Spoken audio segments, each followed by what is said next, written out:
Quit playing with them. Look at that thing. Bro, it literally looks brand new. Perfect. Painted, sandblasted, as you guys saw. Thing's mint. Hey.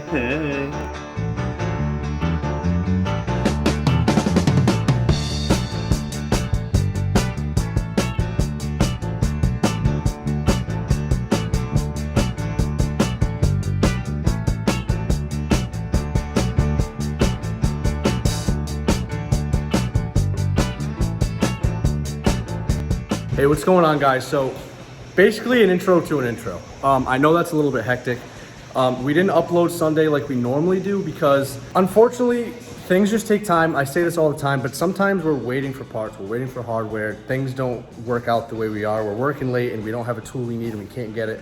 You know, things happen. And the reason we skipped the upload is I don't want to give you guys filler videos. I don't want to do nonsense videos just to post a video. I feel like that kind of defeats the whole purpose of the whole YouTube thing, right? Because I have this YouTube channel so we can show you guys what we like doing. We don't want to throw you guys nonsense content.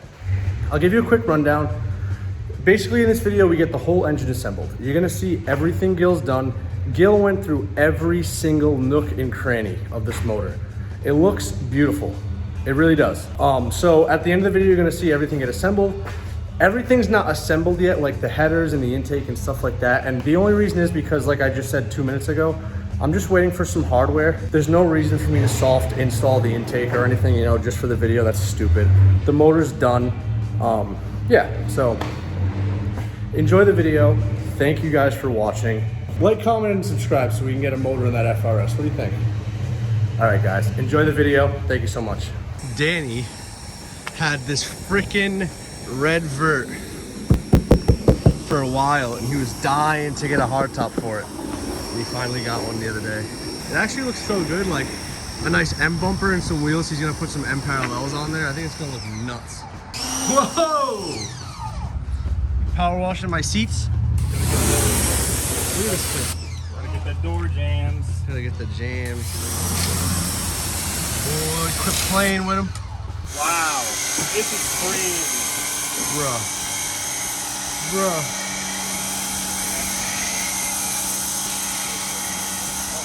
Matt just painted my car white. I gotta tell you the truth, this thing cleans up not bad. Not too shabby. Really, it's not. I mean, it needs like a full, like real, like cut and glaze detail, like that whole thing, but I don't know anything about detailing, so she is gleaming.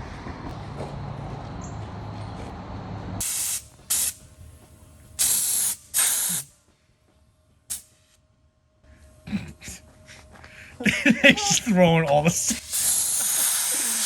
Had this friggin' Eastwood King of Kings. So as you guys saw a few minutes ago, we tried the other sand on it and it didn't do much. So Gil tried the new sand just right here to test it before we record our video. This is what it's supposed to look like. But I mean, it's a 30-year-old block with 100 and some odd thousand miles. So I mean, it's gonna look like that, especially when the thing was friggin' leaking oil. Here's the doctor getting ready with this bad. All right, boys, little update. So first and foremost, he did half. The problem is I'm trying to get some clips in here, but there's, as you can see, there's so much friggin' dust from this thing. He already started working on this side, but you can see the comparison right there. Obviously brand new or cleaned, and that's what it looked like 5 minutes ago.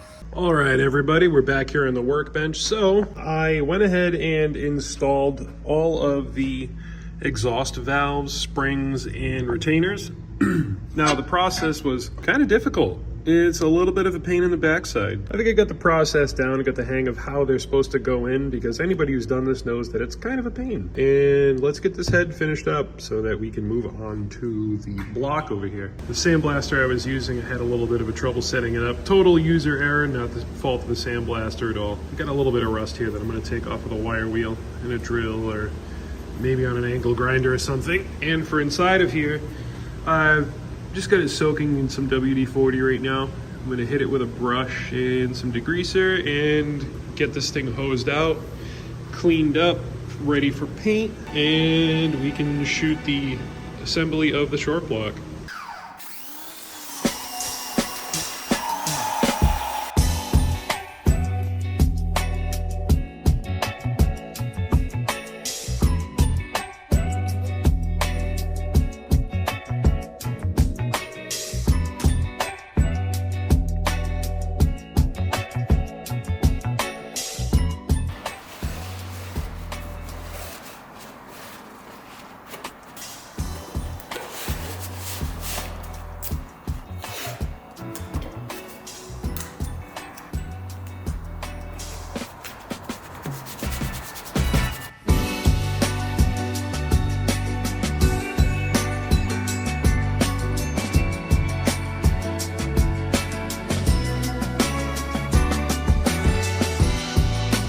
What's up, everybody? So we're back here with the engine block and we finally got it all painted, and damn does it look so much better. So now my next step after this is going to be cleaning up the crankshaft, the main bearings, and also taking out these little piston oil squirters here in the bottom of the block. That way I can just double check to make sure that all the oil passages are actually clear, and that also gives us room to use our hone tool, and we can refresh the hone on this block and then do final assembly on the short block. Then we can put the head on the block and get this project rolling.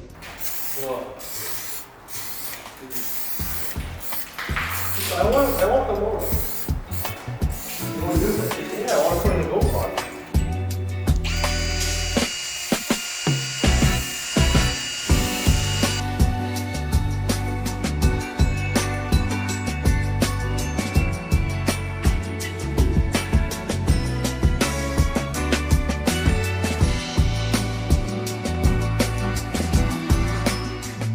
Emphasize a little bit better, and still some staining there, but Quit playing with them.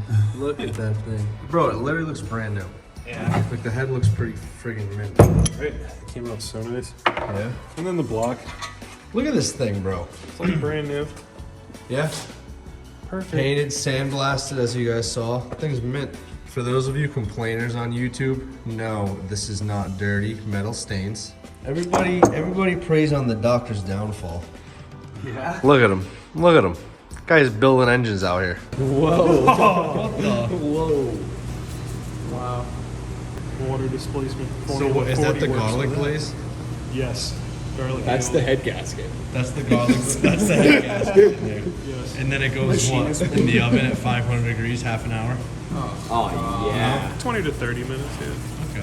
Okay. We ran into a little bit of an issue, and I don't have the right size socket. So I tried to use a 1/2-inch drive socket, but the wall thickness of the socket interferes with the rod cap. So for the life of me, I don't know why I don't have a 1/2-inch to 3/8 reducer. So it'll have to be torqued another day. But that's it for the bottom end assembly. The only thing that we have left now to do would be to put the covers on, the timing components, the oil pump too. I have to install the oil pump.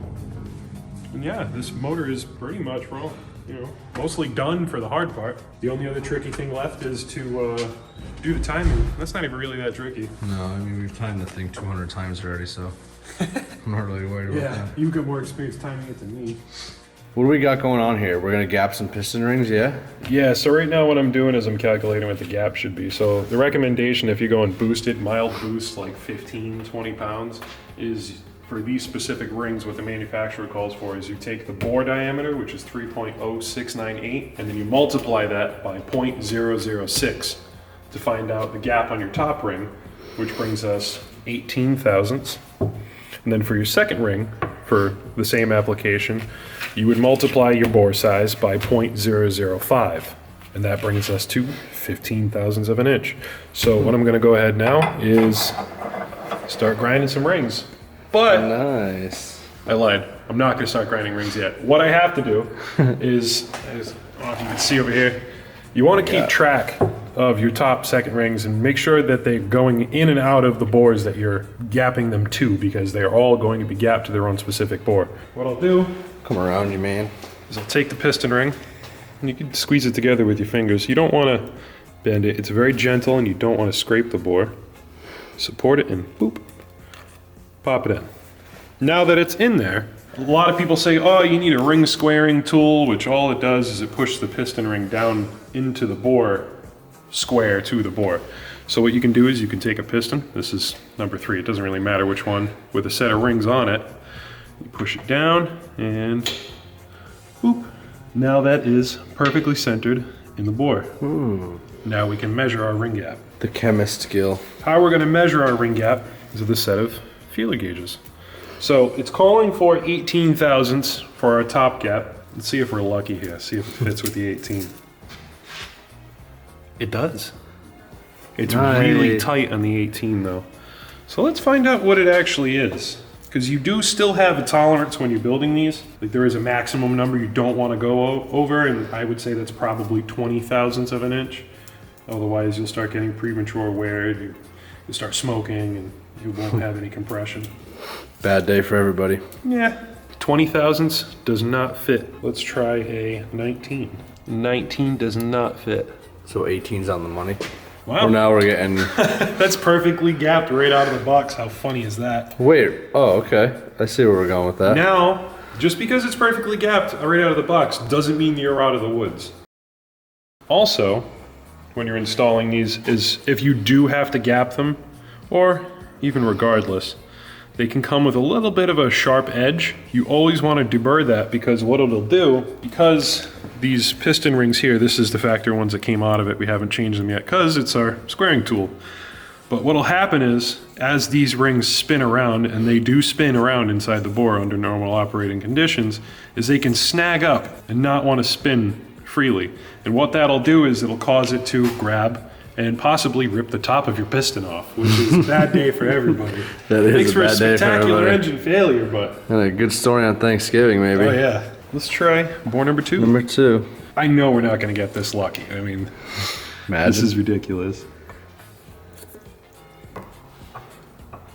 No way. 2 in a row? 2 in a row. Hey, Joey, it was worth the money. It was worth the money for the rings. Let's try the 19. It's really tight with the 19. Let's try number 3. Numero 3.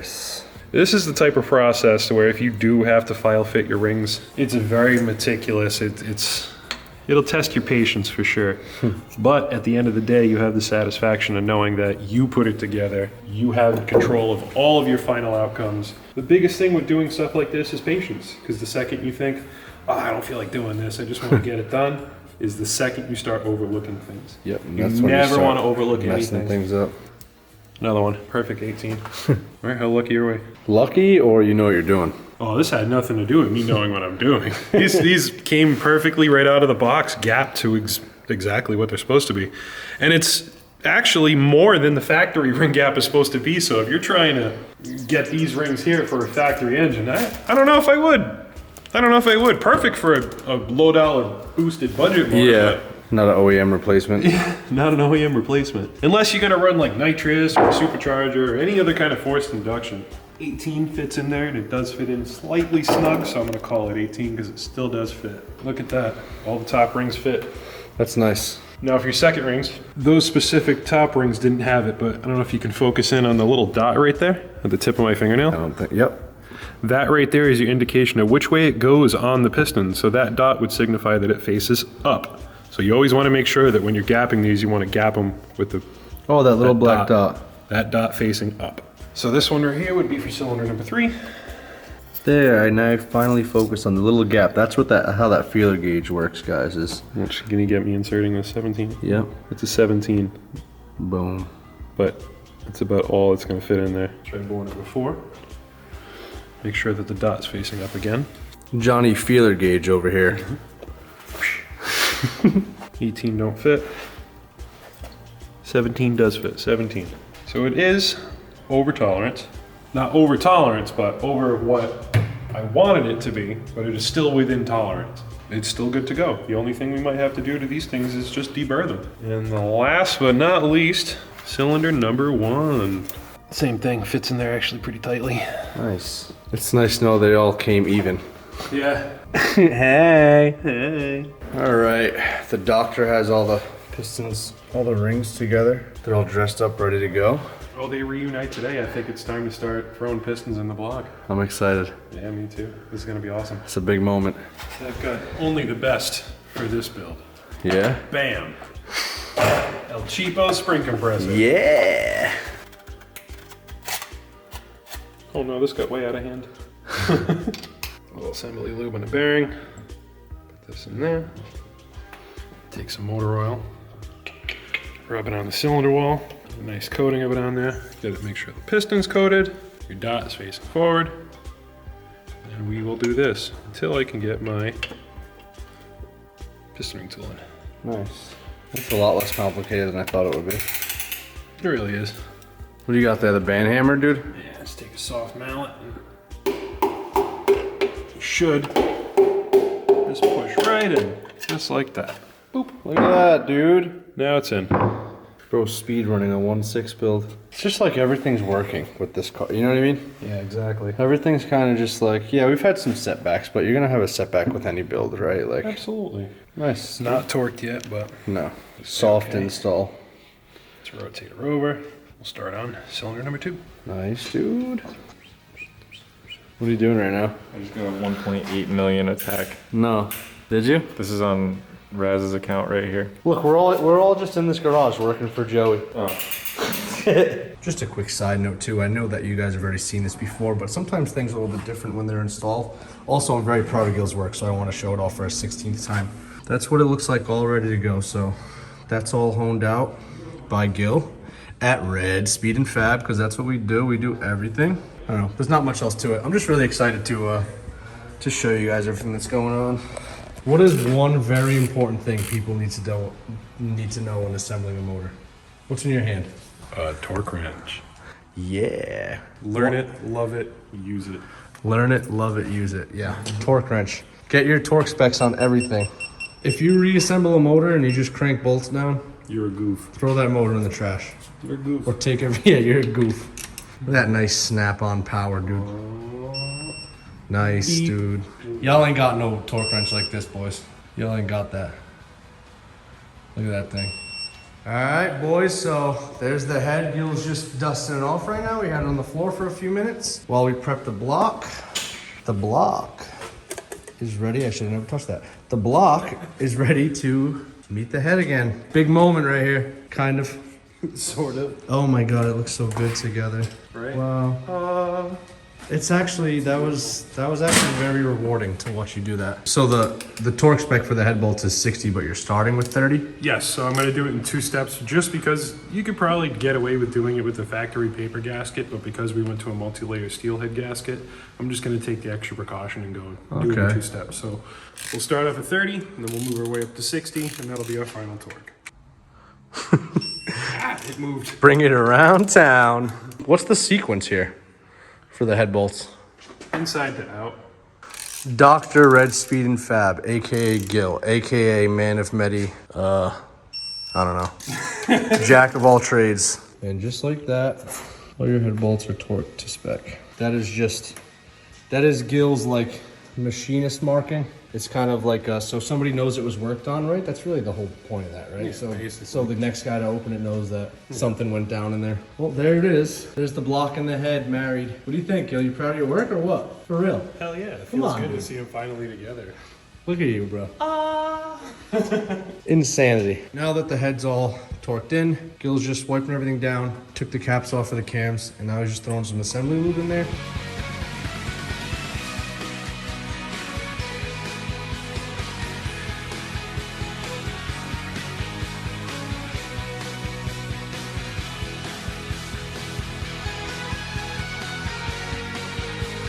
So, pro tip number, I don't even know, of the channel.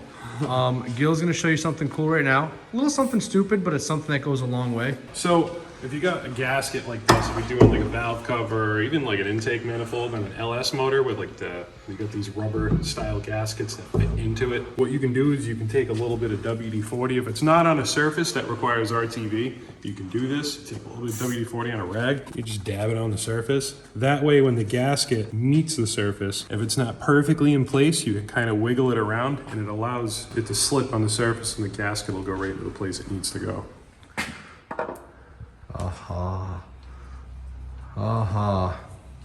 Look at that, valve cover's on, man. Yeah, excuse the valve cover, boys. It does need to be repainted. The problem is, Joey, as well as myself, I actually like this color a lot. Whoever painted this did a pretty good job with this paint job. He's gonna have it redone. We're not painters, not to that effect, so. Another pro tip too, stainless steel or chrome fasteners. This one's obviously junk, it's stretched out, but to prevent this, is you could take a little bit of anti-seize whenever you have a stainless steel or chrome fastener going into aluminum, and it really saves yourself the headache of having broken studs or one of these things lock up on you when you're trying to pull it apart. Because everybody knows that sucks. Yeah. And for those of you getting nervous, because Gil just said these bolts are junk, these bolts are junk. The bottom couple threads are fine. We ordered new valve cover bolts and they're not here, so I'm just using those to nail the valve cover in place while we're moving the motor around. Those are not staying, that's not their final home. Just to keep this down while we work on it, that's all.